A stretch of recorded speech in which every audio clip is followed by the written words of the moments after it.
Thank you so much for joining today. I hope everyone's enjoying the cyber conference, and thanks to DevGAMM for having me speak. I'm going to be walking you through the art of pitching a game, which is really my insights from working at several publishers on some of the best practices on how to pitch your game to a publisher. At the end, we're going to take questions, and I hope that you guys enjoy the information that I share.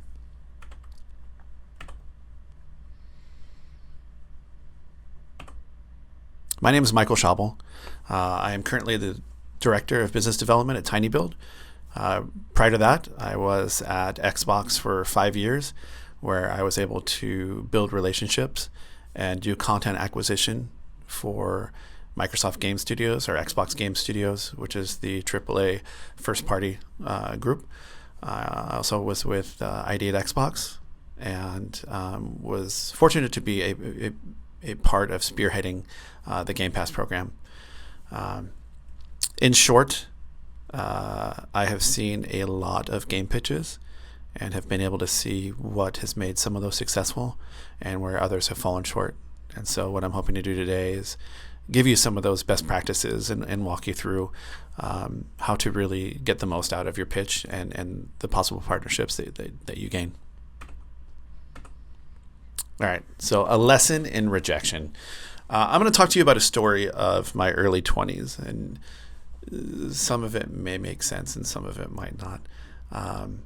When I was in my early 20s, I wanted to open a fitness facility, a gym. And you're probably asking yourself, like, why is this guy talking to me about a gym? Like, I want to make video games. Stick with me. I think towards the end of this, it'll start to make sense. And it's also a big lesson that I was able to learn early on that's helped me throughout my career. So early 20s, I want to open a gym. I wrote down a lot of really great ideas in a notebook, and I had what I believed to be a really incredible idea for a gym. But I didn't know anything. I was just kind of a dumb kid, and I needed money. So I went to a bank, the first bank I could think of that was close to my house. And I walked in, and I met with one of the tellers, and I remember saying, like, I want to open a gym, I want to open a business, and I need money. Who do I talk to? And she kind of looked at me like I was crazy, and she pointed me to the bank manager. And I walked over and repeated the same crazy statement. Hi, my name's Michael. I want to open a gym, and I want to get a loan. And Robert was his name, and I'll never forget his name because it was actually a pretty meaningful lesson that he taught me. He was nice enough to have me sit down and started asking me questions about, did I have a business plan and what were my financials, and had I found a location, vendors and equipment, and do I need collateral, and all of those things that someone who was prepared could have answered. And not knowing any better, I limped through this discussion and showed him all the great ideas that I had in a notebook. And he politely told me that his bank, nor any other bank in the world, was going to give me a penny based off of a notebook full of notes and kind of a dumb kid with a dream. And I could have, walked away from that angry and not learned anything. But I remember thinking, like, this sucks, and I want to learn. So I asked him, like, okay, I get it. Can you help me understand what I did wrong and how I fix it? And to his credit, Robert took about half an hour to walk me through some of the things that are important in a business plan, what the bank needed to see, and what was important to them. And again, I thought, great, I have all the answers. So the next week I went to another bank, and the same thing happened. He was just like, no, there's no way. You're just not ready, and you haven't put thought into these things. And so I asked him, well, what do you mean? What am I missing? And he told me. And so I took that, and I started to gradually build a business plan and an idea. And refine the way that I presented it. And so 9 banks later, all of which were no's, I finally end up at the 11th bank. And I walked in, and because I'd done my research, I knew who to ask for. I made an appointment. I knew what this bank specialized in, what types of loans, what businesses they had typically invested in previously. And when I started presenting my pitch, I knew what questions to ask, and I knew what questions they were going to ask.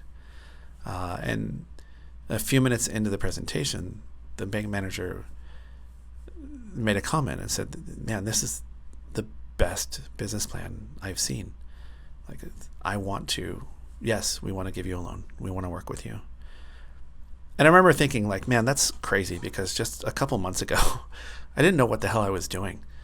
But because I listened and I was humble enough to ask what I was missing, and I was diligent enough to implement that, I had somebody that wanted to invest in me and in my dream. And so I've always taken that lesson and applied it to whatever I've done, whatever kind of business or relationships or whatever it is, which is, don't be afraid to hear no, and don't be afraid to learn from that experience. So today I'm going to walk you through some of those lessons and some of the things that I've seen that apply directly to pitching to publishers. So at the end, I'll be able to take some questions, and I hope you guys enjoy the discussion. So the first thing to do is to do your research. What do you want out of the partnership? What are you looking for from a publisher? Is it financing? Is it marketing? Are you looking for some level of development support because you don't have certain people on your team that can do an aspect of what you're looking for? Or are you looking for porting? Whatever it is, really define what you need, and then do your research on what publishers are out there, and what they're capable of providing you, right?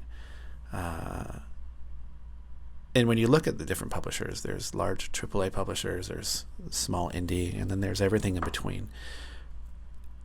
And they're all different in their own ways. And so you have to look at, what has a publisher done in the past?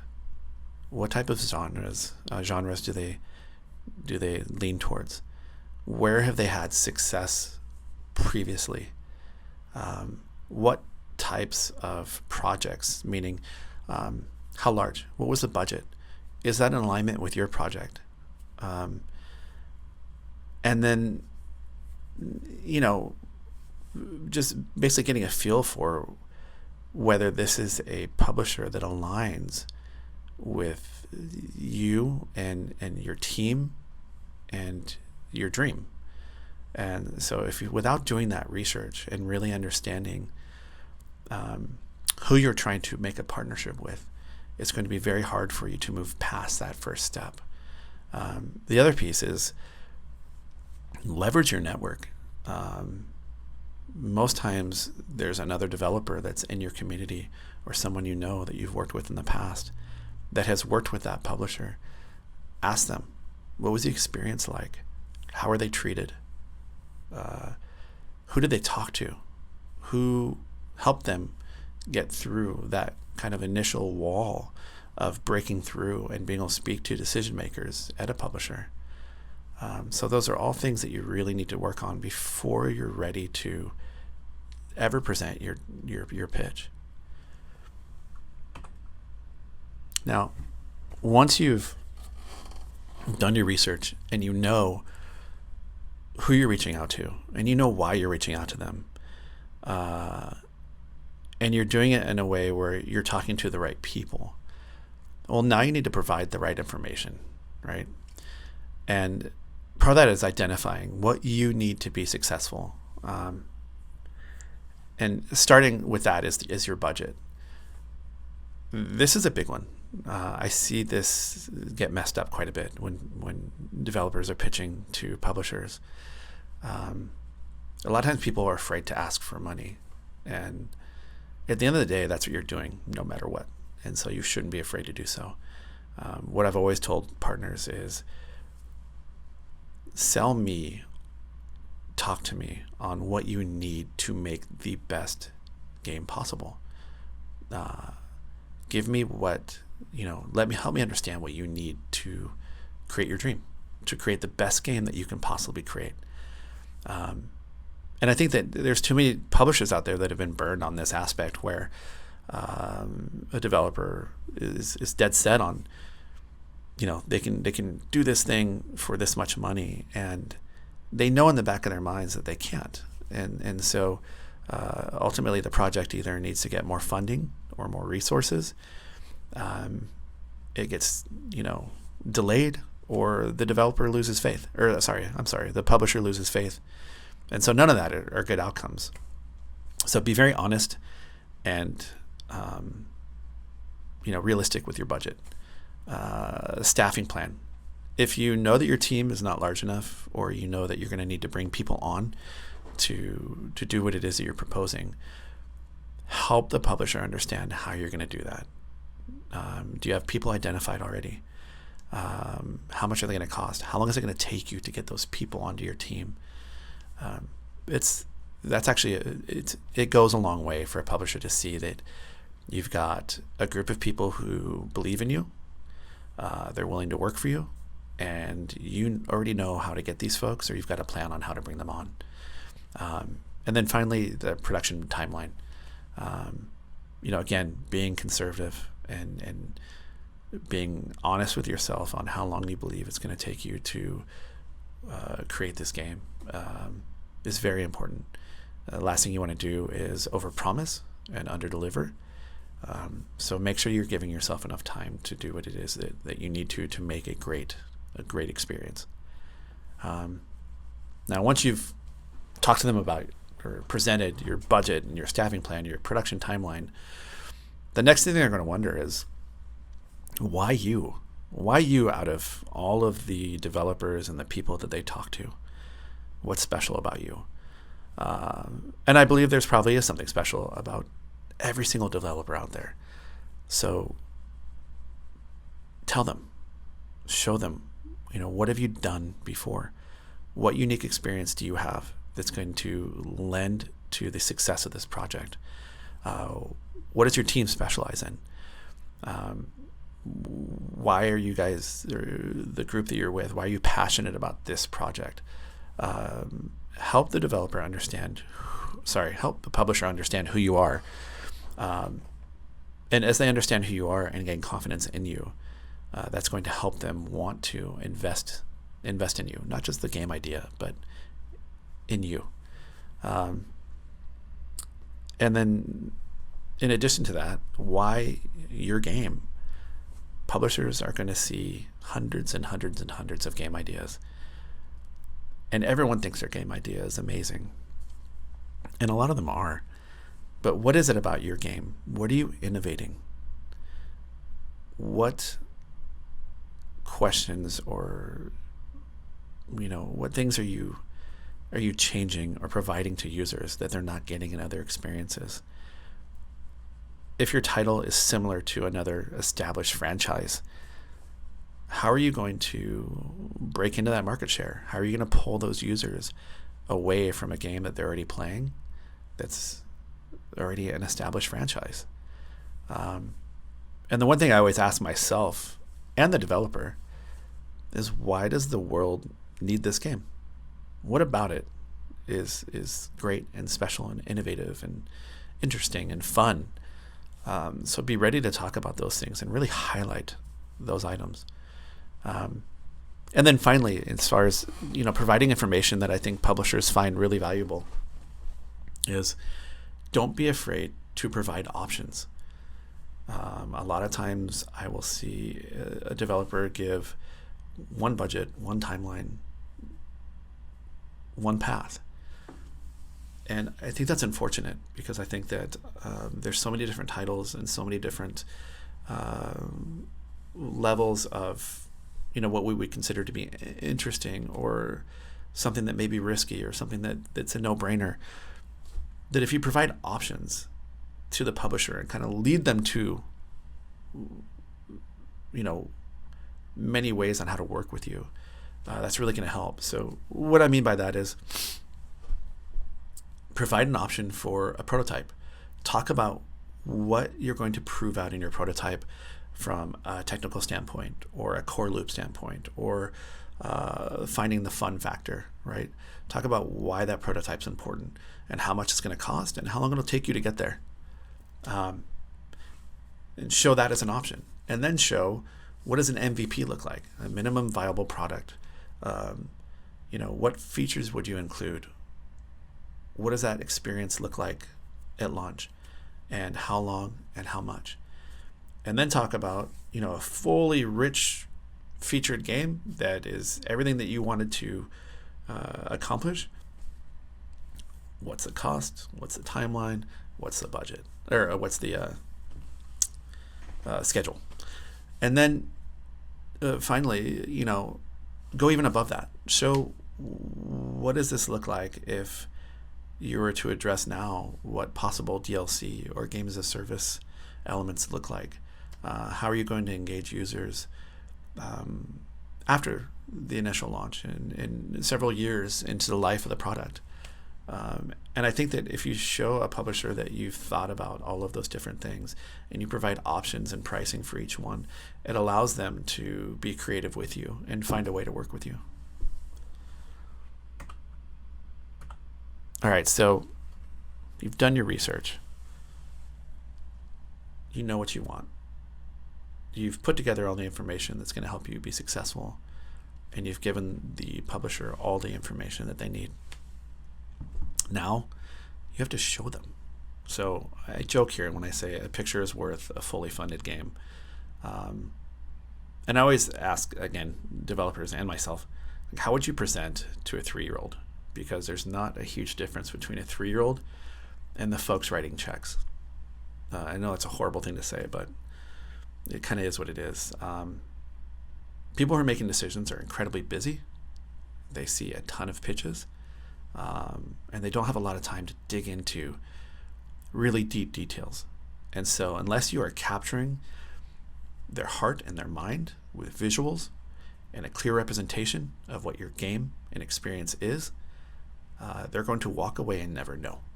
And so for me, one of the biggest things is a strong imagery creates strong emotions, which then allows somebody to get close to what you're doing, or it's going to entice them enough to dig deeper into what your game concept and pitch is.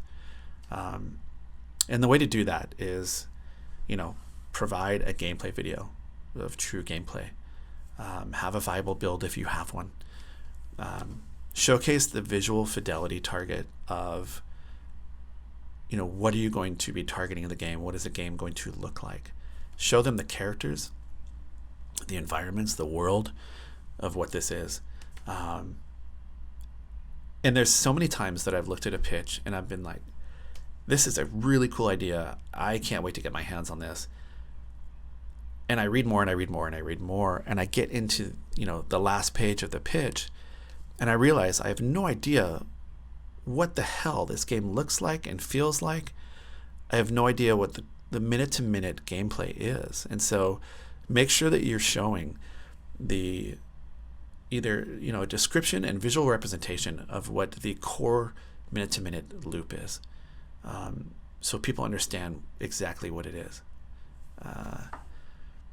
So yeah, again, pictures.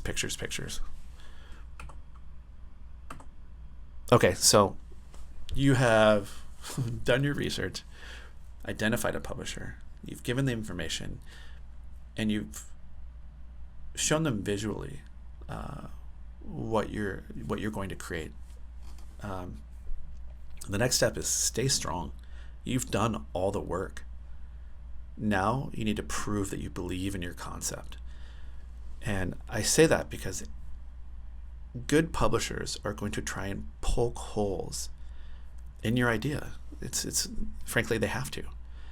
And so you have to be humble, but you also have to stick to your guns. And there's a fine line between sticking to your guns and being an arrogant jerk. So make sure that you're able to take feedback and that you listen. The most important thing is to listen, digest what a publisher is either providing feedback on or questioning or pushing on. And a lot of times when you listen to that, the publisher is tipping their hat. They're telling you what it is they're really looking for, because every publisher has internal initiatives or goals or titles that they're looking for, or a genre or something that they need. And they'll poke and prod and try to lead you in that direction if it makes sense. And so you have to listen before you answer. And then once you answer, you need to be ready to prove why your idea is a good idea, why a feature is a great feature, why the technology that you're going to implement is important for the title. And so it's great to say things, but you have to back that up with data. You have to back it up with research. You have to back it up with evidence from either similar projects or titles or data that you can find. And so make sure that you've done your homework and you can provide meaningful data to the people who are going to be pushing back on this. And then if you're not a believer in your concept, if you're not a believer in your features, nobody else is going to believe in it. So, push when you need to push. If you back down too easily and you're ready to adopt the concepts that the publisher's talking about, it may lead them to believe that you're not as determined, or that you don't believe in your concept. So it's really important to stay strong to the core of what your title is, bend when it makes sense, and be humble enough to take that feedback and listen. But you know your game better than anyone. And, for it to be yours and truly yours and authentic, you need to stick to it. All right, and lastly, don't give up. You're going to get a lot of no's. And we talked about this in the beginning. A no is an opportunity to learn. It's an opportunity to ask somebody, what did I do wrong? And how do I change it? Something I mentioned or meant to mention earlier was a big mistake that I see developers make is they blanket pitch to a dozen different publishers without thought for why is that publisher unique, and really tailoring that pitch to that publisher, to what's going to be important to them.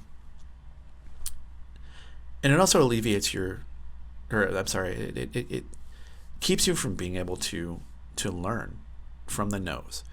If you send everybody the same pitch at the same time, and they all say no, it's going to be hard for you to learn and then implement those changes and to pitch somebody else. So again, I think it's important to test the waters, show the pitch to a couple different partners, collect feedback if it is a no, and then reiterate and change, some of the messaging or the key facts or the things that you need to really portray how great your game is. And then finally, always follow up. Publishers are busy. They are constantly looking at new titles or following up with other folks. Unless you have an official pass, unless they tell you no, follow up. And then wait and follow up again and again and again until you get a no. There's a lot of partners that I've worked with that initially either I didn't have time, or they fell through the cracks, or frankly, didn't believe in their idea or their concept. And some of my strongest partners today are folks who were just relentless and pushed back and followed up and emailed me, a bunch of different times to where I had to stop and listen. And sure, you run the risk of somebody getting frustrated with you, but I think more times than not, they will see that you're passionate, or they will at least want the emails to stop. So they'll just tell you yes or no.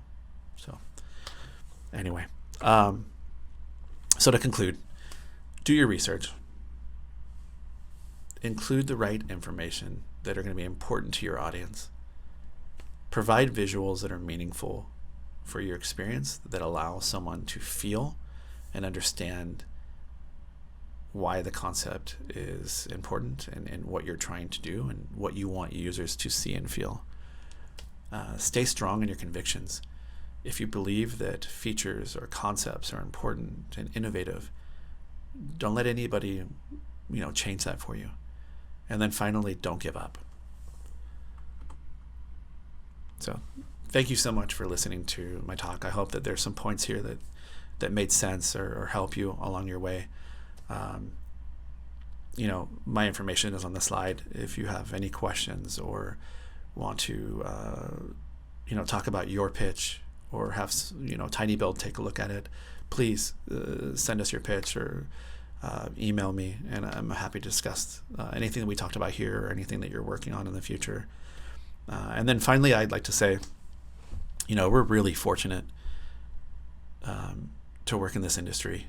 For me, it's truly a dream come true to be a part of partners and people who create incredible experiences and amazing worlds that allow all of us to be heroes or villains, or allow us to have voices for people who are either unheard or overlooked.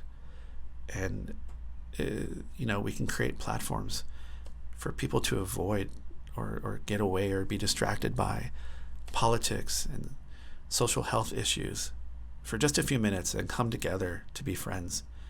So please keep making games, keep making experiences, keep changing the world. And thank you so much for listening to what I had to say.